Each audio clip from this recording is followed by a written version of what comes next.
நமஸ்காரம். உங்கள் அன்பிற்கும் அபிமானத்துக்கும் வித்யாபுத்திரன் பி.ஆர். ராஜா குளத்தூர்ந்து பேசுகிறேன். ஸ்ரீமாத்திரே நமக. இதனுடைய 880வது வீடியோ. இந்த வீடியோவில் சிவபுராணத்தில் கதை பார்க்க போகிறோம். நிறைய விஷயங்கள் சிவமகா புராணத்தை சொல்லிருக்கு. வியாசரால் தான் எழுதப்பட்டது. 11 புராணத்தில் ஒன்று. ரொம்ப முக்கியமான புராணம். சிவமகா புராணம் படிக்காமல் நம்ம புராணத்தை வெறும் பாகவத்தை படித்தா மட்டும் பத்தாது.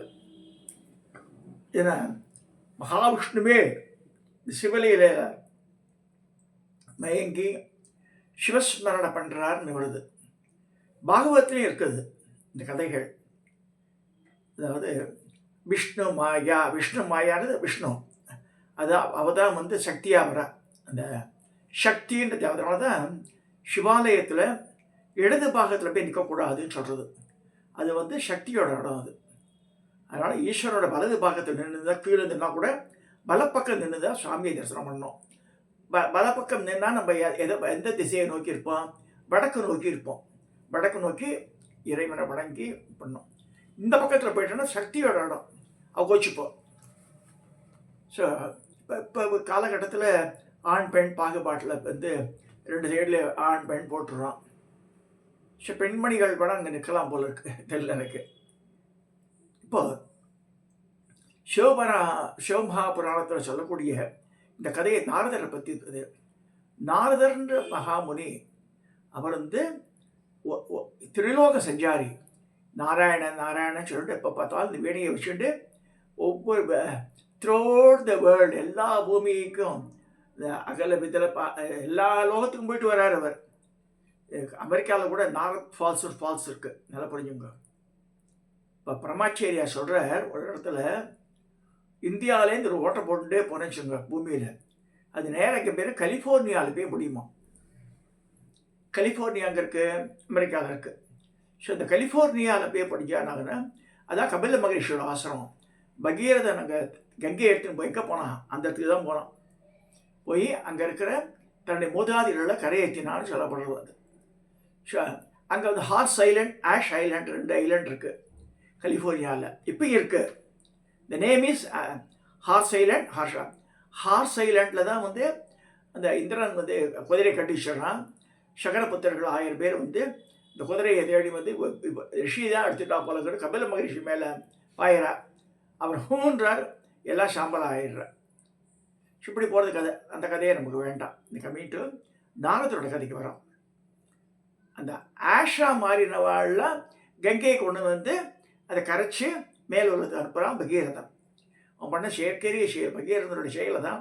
பகீரதன் இல்லைன்னா கங்கை வந்திருக்காது பூமிக்கு. இப்போ அதான் நாரதரே பேர்பட்ட ஞானி, எல்லா விஷயம் தெரிஞ்சவர். அப்படி மாயையில் சிக்குன்றார் கதை வர்றதுலாம். அவர் மகாவிஷ்ணு கிட்ட பேர் நமஸ்காரம் பண்ணி எல்லாம் பண்ணுறார் பாவம். அப்போ மாயையிலேருந்து விளக்கணும் சொல்லிட்டு என்ன பண்ணுறாங்கன்னா, பரமேஸ்வரன் சொல்லி மகாவிஷ்ணுவால் ஒரு பிரம்மாண்டமான ஒரு நகரத்தை நிர்மாணிக்கிறார். அங்கே ஸ்ரீலநிதின்னு ஒரு ராஜா அது ஆடுற மாதிரி இருக்குது. அந்த ராஜாவோட பொண்ணு பேர் ஸ்ரீமதியின் பேர். அவ்வளோ அழகு. நாரதனுடைய இந்த பூமி விசிட்டில் வரும்போது இது புதுசாக இருக்க இந்த நகரெல்லாம் சொல்லிவிட்டு அந்த நகரத்துள்ளே போயிட்டு அப்புறம் ராஜா இன்வைட் பண்ணுறான். இவருக்கு பாத பூஜையெல்லாம் பண்ணுறான். அங்கே இதுலேயே தங்குறார். அவர் நிறைய ஸ்ரீமதி நிறைய பணிவிடையெல்லாம் செய்கிறார். அவன் மேலே காதல் வயப்படுறார் நாரதர். இங்கே தான் அந்த மாயை வருது. அந்த மாதிரிலாம் இருந்து கொஞ்ச நாள் போகிறது. அப்போ விஷ்ணு கிட்ட வர்றார். ஏன்னா உங்களாட்டமே அழகாக பண்ணணும், நீங்கள் என்னுடைய திருமேனி முழுக்க உங்களாட்டம் அழகாக மாதிரி பண்ணி கொடுத்துருக்கோம். சரி அப்படின்னு சொல்லிட்டு நாரதா கலப்பட நான் ஆசீர்வாதம் பண்ணுறேன், உன் மேனி முழுக்க இன்மாட்டாக இருக்கும் சொல்லிடுறார். அவர் என்ன பண்ணுறார், நாரதருக்கு வானர முகத்தை கொடுத்துட்றார். கொடுத்துட்டு உடம்பு முழுக்க மகாவிஷ்ணு ஓட்டமே இருக்கார். இவரும் சுயம்பரத்தில் உட்காந்துட்டுருக்கார். இந்த ஸ்ரீமதி அழகான மாலையை எடுத்து, சுயம்பர மாலையை எடுத்துன்னு வர ஒருத்தராக வர. ஆனால் அவளுக்கு மனசில் பிடிக்கவே இல்லை. இந்த குரங்கு மூஞ்சி வச்சு நாரதர் இருந்தவுடனே ஷி காட் அப்செட், மூஞ்சி திருப்பின்றா. நீ நித்தியப்படி இது என்ன போட்டு நல்லா சிரிச்சு பேசி இந்த பொண்ணு இப்படி காலைஞ்சிட்டு நாரத காட் அப்செட்டு. அவள் சிவபார்ஷதர்கள்லாம் வந்திருக்கா. சிவபுராணத்தில் வர கதை அது, நல்லா ஞாபகம் வச்சுக்கோங்க, கற்பனை கிடையாது. இது வந்து மாயையிலேருந்து விளக்கணும்னு சொல்கிறதுக்காக இந்த கதை வருது. அப்போ வந்து ஸ்ரீமதி என்ன செய்கிறா, அப்படியே நின்றுருக்கா ஒரு இடத்த சிலையாடுறோம். நம்ம அவளுக்கு மனசுக்கு பிடிச்சார்கள். அப்போ நாராயணன், ஸ்ரீமன் நாராயணன் என்ன பண்ணுறார், அந்த இடத்துல அவள் கண்ணுக்கு மட்டும் தெரிகிற மாதிரி வந்து நிற்கிறார். அவள் உடனடியே அவருக்கு மாலை போட்டுடுறான். மாலை போட்டுனா 2 பேரும் சேர்ந்து மறைஞ்சி போயிடுறா. இல்லை எல்லாம் மாயையே தான் அது. ஷேர் போயிடுறார். இது வந்து இப்போ சிவபார்ஷதர்கள் வந்து 2 பேரும் அந்தணர்களாக வந்தவா, நாரத கன்சிஸ் பண்ணவா வந்து நீ என்ன எந்த மாயையில் இருக்கல நீங்கள் இதெல்லாம் பண்ணி நாராயணன் பண்ணியிருக்காரு முடியும். He gets annoyed. சரி சொல்லிட்டு அவளவர் சபிக்கிறார். நாரதர் என்ன பண்ணுறார், அந்த அதாவது அந்த இது அவள் 2 பேரையும் சபிச்சு, நீங்கள் வந்து அந்தன குலத்து பசங்களாக இருந்தாலும் நீங்கள் என்ன செய்யணும், அசுரர்களாக போக கடவுதுன்னு சொல்லிடுறாரு. அவள் 2 பேரையுமே அசுரத்தில் பறக்கணும் இங்கே அந்த மாதிரிலாம் சபிச்சுட்டு நேராக போகிறார். இங்கே போகிறார், வைகுண்டத்துக்கு போகிறார், சண்டை போடுறதுக்கு மகாவிஷ்ணு கூட. வைகுண்டத்தை போய் கேட்குறார், நீ என்ன இது அயோக்கியத்தனம் பண்ணிட்டு நீங்கள், இந்த மாதிரி எனக்கு ஸ்ரீமதியை நான் வந்து நம்ம மெனக்கட்டு உங்களோட சொன்னேன். நான் எனக்கு ஸ்ரீமதியை லவ் பண்ணுறேன்னு சொன்னேன், எனக்கு அவளுக்கு நீ கல்யாணம் பண்ணுறேன், இந்த மாதிரி உங்களாடமே நான் மேலே உனக்கு கொடுத்தனேன்றார். அப்போ வானர முகத்தை ஏன் எனக்கு கொடுத்தேன்னு கேட்குறாரு அவர். நீ முகத்தை பற்றி சொல்லவே இல்லையே, திருமேனி முழுக்க வந்து இந்த மாதிரி இருக்கணும்னு சொல்ல. இதுக்கு முன்னாடி இங்கேருந்து போகும்போது நாரதர் பண்ணுறார், மிகவும் வியந்தார். சிவமாயில் சிக்குண்டு நாரதர் தன் முகத்தை கண்ணாடியில் பார்க்க அது வானர முகமாக கண்டு உகந்து சிவகணங்கள் இருவரையும், அடே நீங்கள் இருவரும் அந்தணனான என்னை பரிகாசம் செய்ததால் அந்தணரின் புத்திரர்களாக பிறந்து அரக்கர்களாக இருக்க கடவுது. அதாவது குணமும் உருவமும் அரக்கர்களாக இருக்கக்கூடாது. முனிவரின் காம மயக்கத்தில் இருப்பதால் தங்களை சபிப்பதை கூட ஞானிகளான அவர்கள் பொருட்படுத்தவில்லை. அனைத்து பரசிவத்தின் இச்சையே என்று சிவகணங்கள் எளிதிலும் பற்றற்றவாக உதாசீனர்களாக பரமசிவனை நினைத்து திதித்து கொண்டே தம் இறப்பிடம் சென்றனர். இப்போ எப்படி ராமாவதாரம் வருதுன்னு கதை, அதை பற்றி தான் அந்த சப்ஜெக்டை. ராமர் எப்படி தோன்றினார், எதனால் அது மாதிரிலாம் நடந்தது அப்படின்ட்டு. ஸோ நேரத்தை மேலே போகிற வைகுண்டத்துக்கு. ஹரியே, நீ துஷ்டன், கபடு நிறைந்தவன், அனைத்தொலைங்களையும் மயக்கத்தில் அழுத்தும் மாயன், பிறர் வாழ்ந்தால் உனக்கு பிடிக்காதே, நீ ஒரு மாயாவி, உன் மனம் கருத்தது. முன்பு சமயம் மோகினி உருவம் தாங்கி அசுரருக்கு கபடமாக வாருணி என்னும் கல்லை அளித்தாய். அவர்கள் அமுதத்தை தரவில்லை, ஆனால் தேவர்களுக்கு அளித்தாய். உனக்கு உகந்து கபடுதானே. சிவபெருமானை கருணை கொண்டு அன்று விஷத்தை கொடுக்கவில்லை என்றால் உனது மாயையெல்லாம் அன்றே முடிந்திருக்கும். கபடத்திலேயே மனம் கொண்ட உனக்கு நல்லெண்ணம் மீது இருந்தும் சிவபெருமான் உன்னை சுதந்திரமாக செய்தார். உனது கபடத்தை கண்டு இந்த சிவபெருமான் பச்சாதப்படுவார்.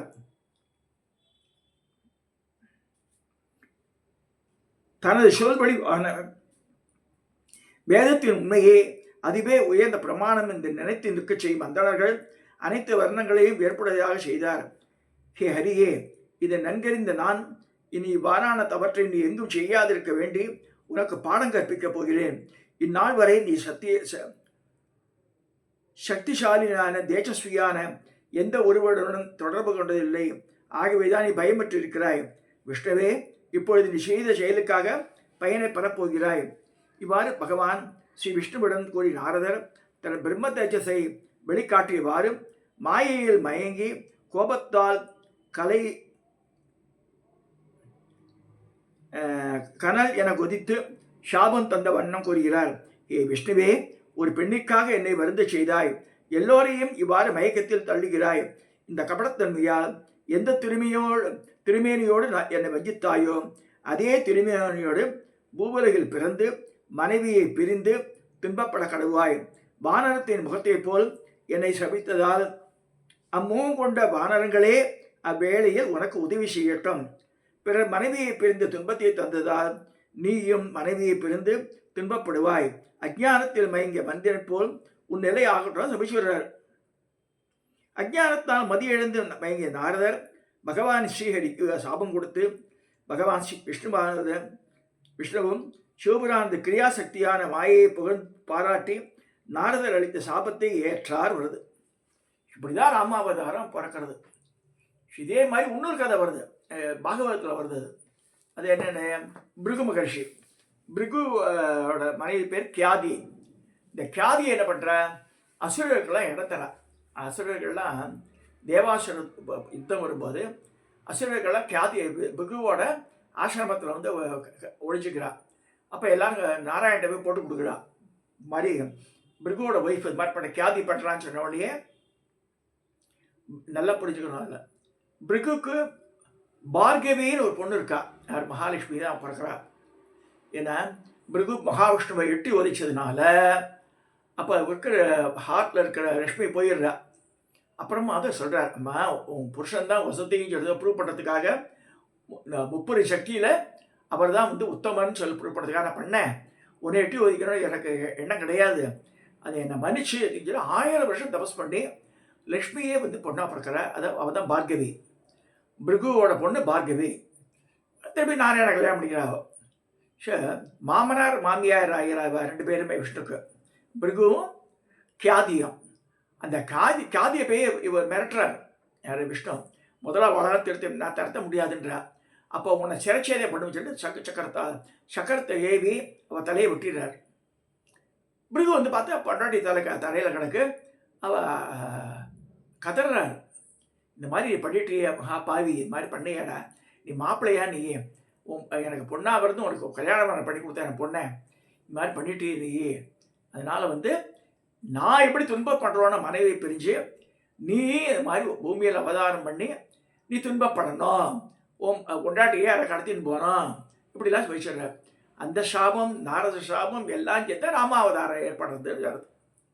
சரி, ராமாவதாரத்தில் இந்த மாதிரி சீதையை ராமனை ஐஷம் போகிறதுக்கு என்ன காரணம்னா, பிருகுவோட சாபம் ஒன்று, 2வது நாரதரோட சாபம் ஒன்று. அதனால் இவாளெல்லாம் சாபம் கொடுத்தே வந்து அவருக்கு நடக்கிறது. அது ஏற்றுக்கிறார் மகாவிஷ்ணுவும். ஏன்னா இந்த மாதிரி சாபத்தின் மூலமாக தான் அவரை பறக்க முடியும். அந்த இது வரணும் இல்லையா, அந்த சினரியோ வர்றதுக்கு இவாள் தான் காரணமாயிரா, மூல காரணமாயிடுறா. அதை அக்செப்ட் பண்ணுறாவ. ஏன்னா வந்து தேவரிஷியாச்சு அவர் நாரதர். ஸோ அதே மாதிரி சீதா பிராட்டியை கல்யாணம் பண்ணிட்டு ராவணேஸ்வரம் அங்கே 10 மாதம் வச்சுருந்தோம் அவங்கள போய். இதெல்லாம் நடக்கிறது. ராமர் வந்து சாதாரண மனிதர் போல வானத்தில் இதெல்லாம் வனங்களெல்லாம் அலையிறார், தேடுறார். இப்போ வானரங்கள் வந்து ஹெல்ப் பண்ணுறது. ஆஞ்சநேயர் வரார், சுக்ரிய வரா, பாலி வரா, அங்கதன் வரா. இது மாதிரி ஒரு பெரிய வானர பட்டாளமே வந்துடுறது. எதனால், நாரத சாபத்தை, நாரதருடைய முகம் வந்து வானரம் வந்து இல்லையா, அவர் கொடுத்த சாபத்தினால இந்த மாதிரி நடக்கிறதுன்னு வருது. நீலன் இந்த மாதிரி நிறைய கேரக்டர்ஸ் வருது. நான் சொல்ல எதனால் இது மாதிரி நடக்குதுன்னா, முன்பினே அந்த இறைவனுக்கே இந்த முன்பினே கருமம் இருக்கும்போது மனுஷா என்ன ஒன்றுமே, அதெல்லாம் ரொம்ப ஜாக்கிரதையாக இருக்கணும். யார் மனசையும் நம்ம வந்து நோய் எடுக்கவே கூடாது. ஆச்சாரம் அனுஷ்டானம் சொல்லிட்டு என்ன வேணால் பேசக்கூடாது. நம்ம ஆச்சாரம், நான் வந்து சாப்பிட்றேன்னு வச்சுங்களோம், எனக்கு அந்த வெளியில் சாப்பிட்றது பிடிக்காதுன்னா நான் சமைச்சு நான் சாப்பிட்டுக்கலாம், அவ்வளோதான். மற்றவாளே ஐ ஷுட் நாட் இன்சிஸ்ட். நிறைய பேர் பேஷண்ட் இருப்பா, அவளுக்கு வசதியே இல்லாமல் இருக்கும். சில நேரத்தில் அவள் வெளியில் வாங்கி தான் சாப்பிட்ணும், அவள் வெளியில் வாங்கி சாப்பிட்றாள், நம்ம என்ன கமெண்ட் பண்ணுறது, நமக்கு யோக்கியதே கிடையாது. அது மாதிரி பேசவே கூடாது. இதெல்லாம் வந்து நம்ம திங்க் தெய்வங்களே சரண்டர் ஆகியிருக்கு சாபத்துக்கெல்லாம். அதனால் யாரும் சாபம் வாங்காதவங்க யார்கிட்டையுமே. தெய்வங்களே அக்செப்ட் பண்ணியிருக்கா. ஸோ தெய்வங்கள் வந்து you can manage the show, can we do that? No. இந்த கலிகாலத்தில் நம்மளால் தாக்கு பிடிக்க முடியாது. ஆனால் முடிஞ்ச வரை மற்றவாளை ஊன் பண்ணாமல் அப்படி தான் இருக்கணும். நம்மளுடைய இது சொல்கிறது பிரின்சிபல்ஸ் வந்து நம்மளோடு நிற்கணும். அது we cannot force those principles on others. நீங்களும் இப்படி தான் இருக்கணும் சொல்லக்கூடாது. ஸோ என்னோட எக்ஸ்பீரியன்ஸ் 74 வயசு எக்ஸ்பீரியன்ஸ் இதுதான் ஐ லேர்ன்டு. ஏன்னா எல்லாருமே அப்படி இருக்க முடியாது. அவளுடைய ஒவ்வொரு ஃபேமிலி ஹிஸ்ட்ரியெல்லாம் எடுத்து பார்த்தா 1008 ப்ராப்ளங்கள் இருக்குது ஒவ்வொருத்தருக்கும். நல்லா நேற்று வரைக்கும் நல்லா இருக்கான், இன்றைக்கி வேறு மாதிரி இருக்கான். 2 நாளைக்கு ஒரு டிவியில் இதில் ஒரு நீயா நானா நிகழ்ச்சியில் சேஷசாகின்னு ஒருத்தர் பேசுகிறார். அவர் வந்து இல்லை மாமனார் மாமியார் அப்பா அம்மாவை பற்றி கிரிட்டிசைஸ் பண்ணுற மாதிரி பேசியிருக்காங்க. Was my colleague in Dafoe. எதுக்கு சொல்கிறேன்னா, தாயார் தந்தையார் நம்ம பார்த்துக்கணும். மருமகள்லாம் வாழ பார்க்கணுன்னு அவசியமே கிடையாது. ஓரளவு பார்க்கலாம், அவ்வளோதான். வேலைக்கு போகிற மருமகளாக இருந்தால் விற்கிறாங்க. இதில் பையன்தான் வந்து வெரி வெரி இம்பார்ட்டண்ட்டு. ஏன்னா இப்போ இருக்கிறது பார்த்தாலும் பெண்கள்லாம் அப்பா அம்மாலாம் ஹாலில் இருக்காள வாலில் இருக்காளாம். வால்னா பணத்தை மாட்டிடணுமா மேலே, இல்லை ராகு கேத்துன்றா வாழை. இப்படியெல்லாம் இந்த பேசினா எந்த பிரயோஜனம்? எல்லாருக்கும் முதுமை வரும், எல்லாருக்கும் கஷ்டங்கள் வரும். அந்த காலத்துலலாம் நம்ம அக்ரஹாரத்தில் வீடெல்லாம் பார்க்கலாம். ஒரு சித்தப்பா இருப்பான், வேலைக்கே போக மாட்டான், ஷாப்லேருந்து தான் இருப்பான். பட் இருந்தாலும் அவன் நோபடி மைண்டிட்டு எல்லாம் உண்டான ரெஸ்பெக்ட்லாம் கொடுப்பா, எல்லாம் இருக்கும். அதுக்கு ஒரு அத்தை பாட்டி இருப்போம், ரொம்ப காலமாக இருப்பாள், மடி கட்டிட்டு பின்னாடி இருப்போம். ஸோ ஒரு மூளை வளர்ச்சி இல்லாத ஒரு குழந்தை இருக்கும். Nobody took is a burden. அவள்லாம் பார்த்துருந்தா, அதனால் நல்லபடியாக இருந்தா அவள்லாம் நல்லா புரிஞ்சுக்கணும். ஸோ இப்போ எல்லாமே கல்யாணம் வரத்துக்கு முன்னாடியே ஒரு எங்கள் அக்காத்தில் அவத்தில் 5 பிள்ளை, பேர பசங்கள்லாம் நிறைய இருக்குது. பசங்களுக்கு சின்ன வயசில் கல்யாணம் பண்ணணும்னு பார்த்தா, கும்பகோணம் சைடு இருக்கிற 8ஆம் கிளாஸ் 10ஆம் கிளாஸ் படித்த பொண்ணே சொல்கிறது பேங்க் பேலன்ஸ் என்னன்னு கேட்குறது. அது அந்த பொண்ணு தேவையே அது. அப்புறமா வந்து அந்த வீடு உங்கள் மேலே இருக்கா, இல்லை ப்ராப்பர்ட்டி இருக்கா, what is your bank balance, property இருக்கா, கார் இருக்கா, இது இருக்கா, ரொட்டா இருக்கா, அப்படியா பார்த்து பண்ணால் கிடையாது. என் கல்யாணம் ஆகும் போதெல்லாம் அந்த ஒரே ஒரு ஃபேன் தான் என் மாமனார் கொடுத்தார். ஒரே பொண்ணு என் ஒய்ஃபாக பார்த்துல. ஸோ அந்த நம்பிக்கை தான் பின்னாடி நல்லபடியாக இருக்குப்பா அப்படின்னு சொல்லிட்டு ஒரு ஜாதகத்தை அனலைஸ் பண்ணி பையனுக்கு நல்ல பிஹேவியர் இருக்காதான் பார்த்தா வாழலாம். இப்போ நிறைய சம்பாத்தியம் இருக்கான்னு அவன் தண்ணி அடிக்கிறான், கிண்ணி அடிக்கிறான், வீக்லி பார்ட்டி போகிறான் ஐடி கம்பெனியில். இப்போ ஐடி கம்பெனியில் தட்டி அனுப்பிச்சிடுறான். 12,000 பேர் 25,000 பேர்ன்றா டிசிஎஸ்ல தான் வெளில அனுப்புகிறான். இப்போ என்ன செய்வாவா? ஸோ ஆகையினால் இருக்கிறதுல வச்சுட்டு தான் நம்ம ஓட்டணும். நிறைய வந்து இந்த காலகட்டத்தில் வந்து simplicity is a best thing. பசங்களாம் கவர்மெண்ட் ஸ்கூலில் படிக்க வைக்கலாமே. There is no necessity everyone should join only big schools and all. It is not at all necessary. நாங்கள்லாம் வந்து என் மனைவியும் சரி நானும் சரி சாதாரண ஸ்கூல் தான் படித்தோம், கவர்மெண்ட் ஸ்கூல் தான் படித்தோம்.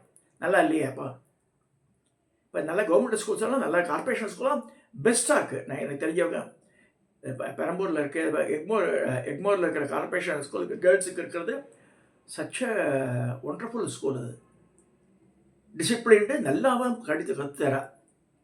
இங்கே தான் வந்து இந்த பாலியல் சீண்டெல்லாம் இந்த ப்ரைவேட் ஸ்கூல்ஸ்லேயே இருக்க லட்சணம். இந்த மாதிரி இருக்குது காலங்கள். ஷாகையினால் நம்ம வந்து முடிஞ்ச வரைக்கும் மற்றவாக்கிட்ட சாபம் வாங்காமல் இருக்கணும். 1, யார் மனசை ஊன் பண்ணக்கூடாது. 2, கொஞ்சம் அட்ஜஸ்ட் பண்ணி தான் போகணும் ஒரு லைஃப்ன்றது. அப்போ தான் வாழ்க்கை வந்து அந்த இனிதே பயணம் தொடரும் அப்படின்னு சொல்லி மகான்கள் மட்டும் இல்லை, தெய்வங்களே அது உடன்பட்டு இருக்கும்போது ஆஃப்டரால் அந்த நம்ம மலமூத்திரம் பெய்யக்கூடிய மனுஷ ஜீவன் நம்மளாம் ஒன்றுமே கிடையாது அதுக்கு முன்னாடி. ஸோ அதனால் இந்த அக்செப்டன்ஸை அந்த மைண்டை ஒத்துக்கணும். அந்த ஹேபிட்டை டெவலப் பண்ணிக்கணும் மனுஷா. பண்ணிவிட்டு நம்மளால் முடிஞ்சே பண்ணலாம். எல்லாம் பண்ணுன்னு சொல்ல ஒரு புதுசாக ஒரு பொண்ணு வரேன்னா அவ்வளோ வீட்டில் இருக்கவங்க அட்ஜஸ்ட் பண்ணி போகலாம். சரி நம்ம சொல்லித்தரலாம். இல்லை அவன் இந்தியானாலும் அந்த பொண்ணு சொல்கிறது, நான் சமைக்க மாட்டேன், அவருக்கு சமையல் தெரியுமா அப்படிங்கிறது. பொண்ணுக்கு தலையை வாரிய மாட்டேங்கிறது. தலையை விரிச்சு போட்டுட்டு பிசாஸ் மாதிரி உட்காந்துருக்கு. என்ன பிரயோஜனம்? அது அழகாக தலையை பெண்ணி வச்சுக்கணும். நல்ல நீட் ட்ரெஸ் கோட் இருக்கணும். முதுகெல்லாம் காமிச்சுட்டு இருக்கக்கூடாது. முடிந்த வரை அதை நம்ம அந்த அந்த அவளை பார்த்த உடனே ஒரு மதிப்பு வரணும். ஸோ அவளுடைய பிஹேவியர் பேட்டர்ன் அந்த வெதர் மேல் ஆர் ஃபீமேல் ரொம்ப வந்து எல்லாம் பாராட்டுற மாதிரி இருக்கணும். ஸோ அப்படி இருந்தால் தான் வந்து we can be a successful person whether it is a male or female in this world. இதை சொல்லி அதனால் வந்து நம்ம சிவபுராணமும் சரி, விஷ்ணு புராணமும் சரி, பாகவதம் சரி, இந்த மாதிரி நிறைய கதைகள் இது சொல்ல நமக்கு நல்லுணர்வு ஓட்டுறதுக்காக சொல்லியிருக்காதெல்லாம். Don't take it as story. These are all instances which took place among the தெய்வம் itself. ஸோ அவளுக்கே நடந்திருக்கும்போது அவள் அக்செப்ட் பண்ணி பூமியில் பிறந்திருக்கான்னு சொல்லும்போது நம்மளும் அக்செப்ட் பண்ணி அது அப்படியே எடுத்துக்கணும். வாழ்க்கையின் நீரோட்டத்தை அப்படியே போயிட்டான்னு பிரச்சனையே இல்லை, அது எதிர்த்துன்னு போனாதான் பிரச்சனை. இதை சொல்லி இந்த பதிவை நான் நிறைவு செய்கிறேன். இதை சப்ஸ்கிரைப் பண்ணுங்க, ஷேர் பண்ணுங்க, லைக் பண்ணுங்க.